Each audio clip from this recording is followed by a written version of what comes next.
Hi friends, Kiran Abbavaram జైన్స్ నానితో కలిసి ఈసారి హిట్ కొట్టాడా లేదా అన్నది ఇప్పుడు చూద్దాం. కుమార్ ర్యాంప్ అంటే కుమార్ ర్యాంప్ అనుకోవచ్చు. కుమార్ తన జీవితంలో హ్యాపీగా మందు కొడుతూ గడుపుతున్న సమయంలో ప్రేమలో పడతాడు. అన్నీ ఉన్నా సరే ప్రేమ లేని వాడి జీవితం చప్పచప్పగా సాగుతుంది. అలాంటి సమయంలో ఓ అమ్మాయిని ప్రేమిస్తాడు. అయితే ఆ అమ్మాయికి ఒక పెద్ద సమస్య ఉంటుంది. అక్కడే కుమార్ జీవితంలో మళ్ళీ సమస్యలు వస్తాయి. ఆ సమస్యలు ఏంటి, ఆ సమస్యలను అతను ఎలా సాల్వ్ చేశాడు అన్నదే మిగిలిన కథ. కిరణ్ అబ్బవరం కా సినిమాతో మంచి హిట్ అందుకున్నాడు. ఆ సినిమాలో అతని పాత్ర కేవలం పాత్రకు మాత్రమే పరిమితమై హీరోలా కాకుండా పాత్రలో ఒదిగిపోవడం వల్ల చాలా బాగుంది, హిట్ అయింది కూడా. అయితే ఆ తర్వాత మళ్ళీ ఒక్క హిట్ పడగానే మళ్ళీ మాస్ హీరో అయిపోదామని మళ్ళీ పాత సినిమాలలో యాక్ట్ చేసి మళ్ళీ ఒక ఫ్లాప్ అందుకున్నాడు. మళ్ళీ ఆ ఫ్లాప్ నుంచి ఏ పాఠాలు నేర్చుకోకుండా ర్యాంప్ అని మళ్ళీ అటువంటి సినిమాయే తీశాడు. అవును, ట్రైలర్లో చూసిన బూతులు కానీ, చేసిన ఓవర్ యాక్షన్లు కానీ, బుడ్డలు జారిపోతాయి ఇటువంటి బూత్ పదాలు కానీ ప్రేక్షకుల్ని థియేటర్కి తీసుకొస్తాయని ఊహించుకున్నారు. అయితే చాలా వరకు ట్రైలర్ చూసిన వాళ్ళు సినిమాకి వెళ్ళడం మానేశారు. ఎందుకంటే ఫస్ట్ రోజు ఈ సినిమాకి అడ్వాన్స్ బుకింగ్స్ కూడా సరిగ్గా లేవు.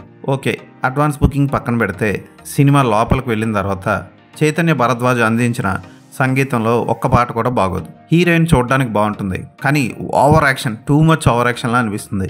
ఇక కిరణ్ అబ్బవరం అతనిలోని పెద్ద మైనస్ పాయింట్ ఏంటి అంటే డైలాగులు బట్టి చెప్పినట్టు ఉంటాయి కానీ ఫీల్తో ఉండవు. కానీ ఈ సినిమాలో కొన్ని డైలాగులు ఫీల్తోనే చెప్పాడు, కొన్ని డైలాగులు మాత్రం మళ్ళీ బట్టి చెప్పినట్టే ఉంటాయి.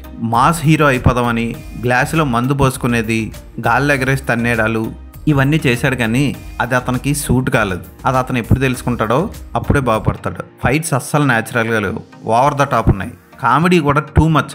నరేష్ పాత్ర వచ్చినప్పుడు మనకి చిరాకు పుట్టిస్తుంది. ఆ పాత్ర చేసే పనులు, ఆ ఏజ్లో అతను చేసే వేషాలు బోర్ కొట్టిస్తాయి. కామ్నా జట్మాలాని పాత్ర ఎందుకో అర్థం కాదు. ఇక తండ్రి సెంటిమెంట్ అయినా వర్కౌట్ అయిందా అంటే బాగానే ఉంది అనుకునే లోపు మళ్ళీ ఎస్ఆర్ కళ్యాణ మండపం టైప్లో సాయి కుమార్ని దించి అతనికి సరిగ్గా మీసాలు కూడా సరిగ్గా అతికించకుండా ఇష్టం వచ్చినట్టు ఆ పాత్రను కూడా కామెడీ చేసి పడేశారు. సో ఎమోషనల్ ఫీల్ పోయింది. ఫోటోగ్రఫీ కొంతవరకు ఓకే. వెన్నెల కిషోర్ ఫస్ట్ టైం ఈ సినిమాలో రొటీన్గా అనిపిస్తాడు. కేరళ బ్యాక్డ్రాప్లో కథను చెప్పాలనుకోవడం ఫ్రెషే.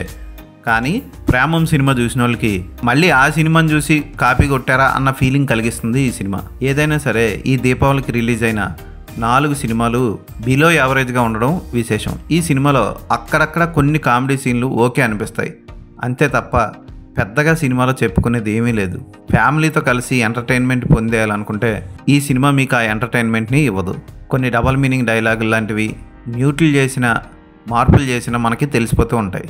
బూతులు మాట్లాడడం, హీరోయిన్లు పిసికేయడం, గాల్లో ఎగరేసి విలన్లు తన్నేయడం మాస్ హీరో పనులు అనుకుంటే ఇవేమీ చేయకుండానే ఎన్టీఆర్, ఏఎన్ఆర్, కృష్ణ గారు వీళ్ళందరూ మాస్ ఇమేజ్ని ఎలా సంపాదించారు? మాస్ అంటే ప్రతి ఇంట్లో ప్రతి ఒక్కళ్ళు ఇష్టపడ్డం, అంతేగాని రౌడీలు, గోండాలు, మిసోజనిస్టులు, రేపిస్టులు మనల్ని ఫాలో అవడం కాదు. మంచి సినిమా చేయాలి. కిరణ్ అబ్బవరం కాలాంటి మంచి సినిమాలు చేయాలి. స్టోరీ సబ్జెక్ట్ ఉన్న సినిమాలు చేయాలి. ఇలాంటి ఓవర్ ఎలివేషన్లు, ఓవర్ ద టాప్ కామెడీ సినిమాలు కాదు. ఈ సినిమాకి నేను ఇచ్చే రేటింగ్ 2.5/5.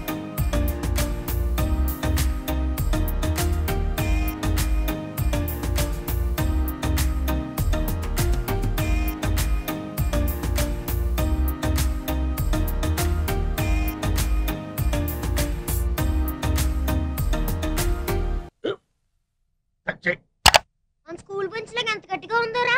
కొట్రా, కొట్టు, పర్లేదు, కొట్టు. పెట్టేసింది బాబాయ్. ఏంటి నువ్వు కొడతావా? కమా బిట్ మీ యార్. వద్దు బాబాయ్.